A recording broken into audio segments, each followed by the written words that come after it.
Hey y'all, what's up? Welcome back to another episode of Will on a Whim. Today I'm going to be cooking. I'm going to be baking. Yes honey. I'm going to be baking one of my favorite kind of like holiday cookies. And I'm saying that as if there's like tradition here. As if I bake these cookies every single year. Girl, this is my first time baking them. Although I have been baking them a lot in this past month. So there's some tradition there. I've already gone ahead and made some. These are pumpkin spice cookies, girl. Yeah, with the brown butter cream cheese frosting. Yeah, you ain't know I can make these. You ain't know I can make those, and when I pull these out at the party, y'all gonna cry. They're gonna cry because you're gonna be so happy in tears. Finally getting my BB Rexa eating a chip moment.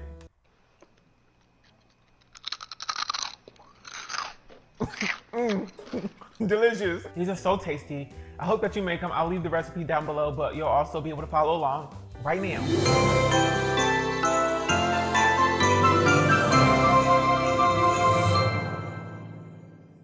So first of all, we need some butter. Girl, where all my butter at? Okay. We're gonna take this pot, put it on like medium heat, medium low heat, girl. Don't get crazy. We're gonna brown some butter. If you know anything about browning butter, it's not that sped up of a process. Girl, you gotta wait a little bit. Browning butter is just about taking the water out of butter, huh? Yeah, there's water in here. You ain't know that. It's healthy. It's good for you, baby. Your doctor said eat 2 sticks of butter a day. But once all that water is bubbled out, all of the milk solids in the butter can start to kind of burn a little bit or like toast. And it just gives the butter like a nutty flavor, and it's so delicious. So we're gonna need 1 stick or 113 grams of butter. Pop that in this bad boy. Like the club. Have y'all listened to Nicki Minaj? Because I have. I don't consider myself a barb. I really don't. I'm not giving you barb vibes, am I? Be honest. I don't know every verse that woman has ever spit. I barely know my last name. Where am I? But you can't make the songs not bop. Anyway, we're just gonna push this around like me and a group of kids when I was younger when I got jumped. Yeah, one time I got jumped, I had to fake like I had asthma so I can get out of it. Like I said, brown butter takes a while, so in the meantime, we are going to measure out our dry ingredients. Get a bowl out. Now, dry ingredients, especially flour, it's important that you weigh your stuff out. So if you can invest in like a little kitchen scale, girl, get one. Stop playing, go get one at Walmart. Because your cookies taste like bricks. That's because you're measuring too much. You're too heavy-handed. Make sure to keep swirling that thing too. We're gonna do 1.5 cups of all-purpose flour. You can spoon it into your measuring cup and then level it off with like a knife or something. But you can also measure it out, and that comes to 213 grams of flour.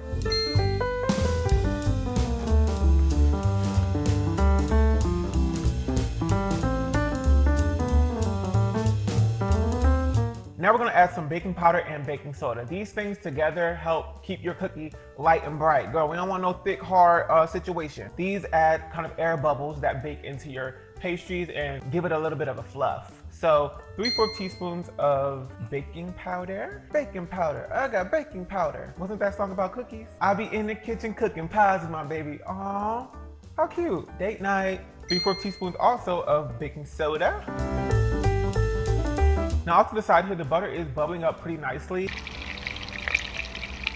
Once you start hearing that bubbling, you know you have to like keep watching it and stirring because that bubbling will stop. And when it stops, that means it's starting to brown. And that's what's so fun and cute about baking is that it's a sensory bath. You know what I'm saying? It's Sense 8. Bring that show back. Of course, in order to get pumpkin spice cookies, you gotta put the pumpkin spice in there. You can buy this pre-made at just about any grocery store, but you can also make this at home. It's just like ginger, nutmeg, allspice, all the kind of pumpkin spice stuff. I'll leave a cute recipe down below, but 15 grams of this or 2 tablespoons.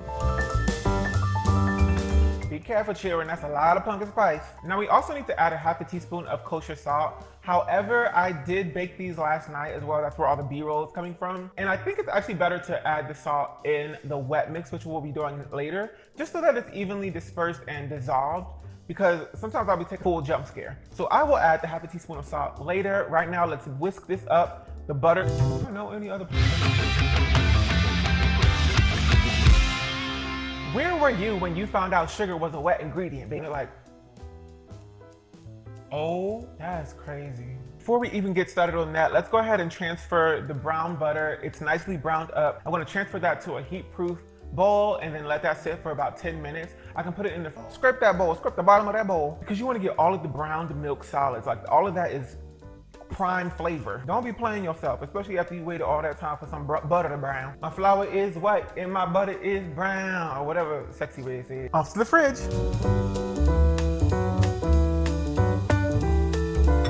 Now, onto the wet ingredients. We're gonna use 150 grams of light brown sugar. This translates to 3/4 cups of light brown sugar. You can use dark brown sugar as well, but it will give your cookie more of like a chewy kind of texture because of the molasses content.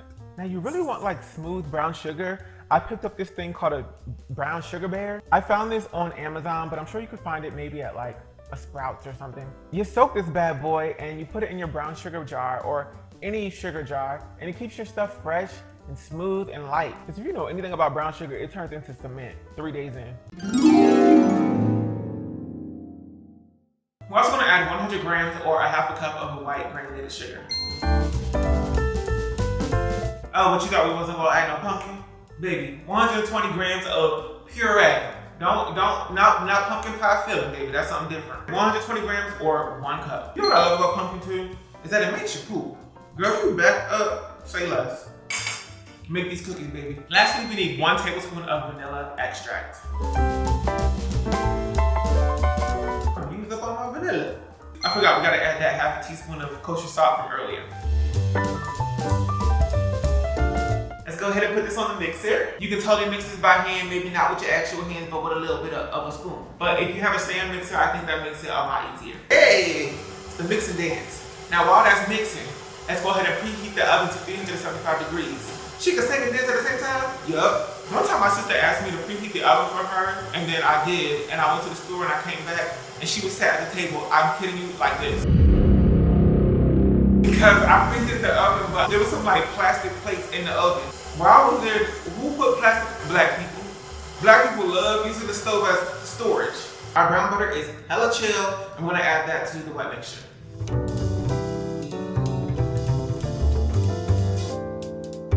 Okay, y'all don't know this, but I had to stop and go to CVS because my battery pack died. What the? Yeah, I had to get some Energizer Bunny, baby. Unless, of course, you did know that.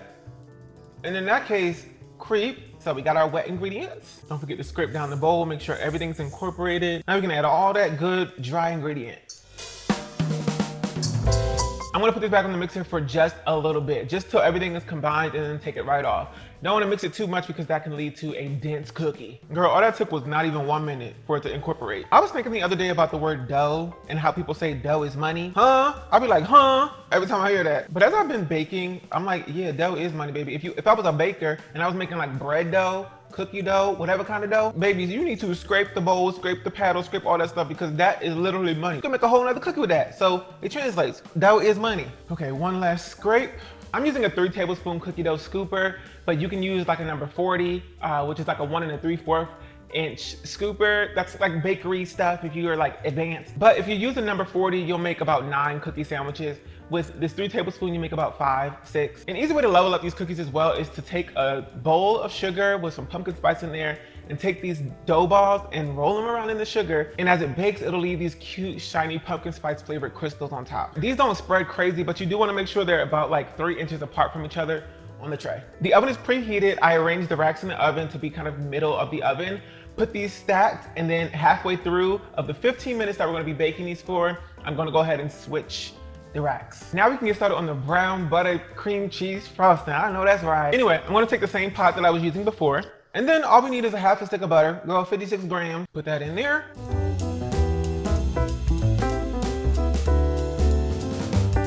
The butter is browning up pretty nicely. We have a few minutes left on the clock for the cookies. Now we're gonna get started on this cream cheese frosting. Let's get our scale. If you be farting when you eat cream cheese, don't eat this. Don't make it. If you can find a little cream cheese alternative out there, good luck. Ain't Will lactose intolerant? Don't he be pooping and farting when he eat cheese? Shut your mouth. We're gonna do 4 ounces of cream cheese, a half a block, or 113 grams. You wanna kinda cut it up into cubes. We're gonna take our brown butter and pour it directly over our cold cream cheese. Yeah, buddy. And we have about a minute left on the clock for the cookies, so we are making good time. You know, give this a little bit of a mix, make sure the cream cheese is softened, and then we'll add a teaspoon of vanilla and a pinch of salt. I'm gonna put this on the stand mixer and take the cookies out of the oven.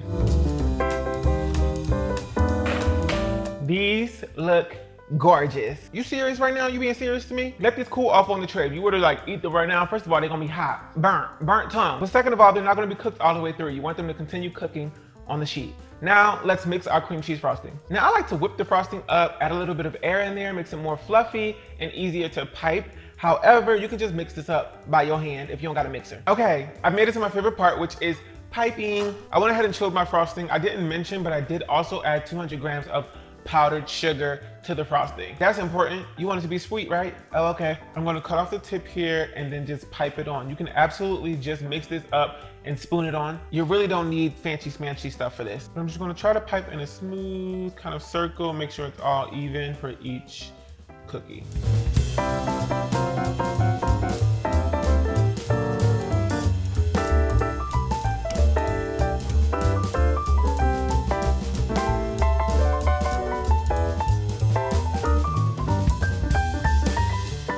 And there you have it, boo. We have a fully loaded pumpkin spice cookie with a brown butter cream cheese frosting. So good, smells delicious. The break is beautiful. Like the break is crazy good. Oh my gosh, it's so good.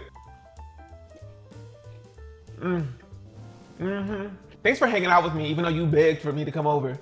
Girl, you was begging for me to come over, you know. I really do hope some of y'all make these for your friends, for your family, for the holidays, for the new year. If not, whatever, I don't care. Do it look like I care? Because I don't. I hope to see you back here real soon for another episode of WillOnAWhim, but until then, bye.